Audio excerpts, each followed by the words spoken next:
ကဲဗျာတင်းညံလေးပြီးပြီဆိုတော့ကျွန်တော်တို့ကားပို့လေးကျွန်တော်ပုံမှန်ပြန်နေပေးပါတော့မယ်ကဲလက်ရှိဒီနေ့တော့ကျွန်တော်လူစီလေး2စီးကိုရောင်းတင်ပေးမယ်လူစီအမှန်လေးဟိုက်ဂျက်ဆူဇူကီလေးဟိုက်ဂျက်ကတော့ကျွန်တော်မနှက်ဖြတ်တင်ပေးမယ်ဒီနေ့ဆူဇူကီတစ်စီးပဲကျွန်တော်ရောင်းတင်ပေးလိုက်မယ်2006 E အဖြူရောင်းလီနော်ပက်လက်အော်ဒီတော်တော်များများကြံအောင်မယ်လိုင်စင်လည်းအစ်စ်နေရမယ်အော်ဒီများမယ်အော်တိုအမှန်ဖြစ်တဲ့ AC power အစုံပါမယ်ပါဝင်းတို့2ပေါက်နော်လူစီအမှန်600ပေါ်ပေါ်လေးပါကျွန်တော်ရောင်းရမယ့်ဈေးလေးက622မှ8သိန်းကိုညှိနှိုင်းရောင်းပေးမယ်ငွေချမ်းအလဲထည့်ရမယ်အရေးကြလေးလည်းရမယ်ခင်ဗျာနော်ကဲကျွန်တော်အတွင်းငန်းလေးကျွန်တော်တစ်ချက်ပြပေးပါမယ်ခင်ဗျာနော်အတွင်းငန်းလေးတွေတက်မယ်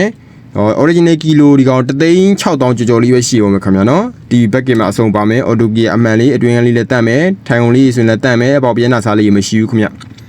အိမ်စီအတန့်သုံးထားတဲ့ကားလေးပါနော်အင်ဂျင်ပါ660နဲ့အဲဝင်လေးအေးစိတ်ပါကဲဒါကတော့အနောက်ခုံလေးပါနော်အနောက်ခုံလေးလည်းကျွန်တော်အချိုးပြလုပ်လို့ရတယ် slide နှစ်ဖက်အဝင်ထွက်လွယ်မယ်အတက်စင်းလွယ်မယ်နော်ကဲကျွန်တော်ထိုင်ုံလေးလည်းခောက်ပြမယ်ခင်ဗျာနော်ပြီးရင်ကဲဒါကတော့နောက်ခန်းလေးပါခင်ဗျနောက်ခန်းလေးလည်းကျယ်နော်ကဲဒါကလေးထိုင်ုံခောက်ထားတဲ့မြင်ကွင်းလေးပါခင်ဗျာတပြေးညီတဲ့ဖြစ်ပါတယ်နော်ကဲအော်ဒီပတ်လေးနဲ့ကားချောလေးနော်ကားလေးကိုစိတ်ဝင်စားတဲ့ဆက်သွယ်ခြင်းနဲ့ဆိုတော့ကျွန်တော်ဖုန်းနံပါတ်39968465 9 9 9ဆက်သွယ်မယ်ဆုံးမနိုင်ပါခင်ဗျကဲအားလုံးကျေးဇူးတင်ပါတယ်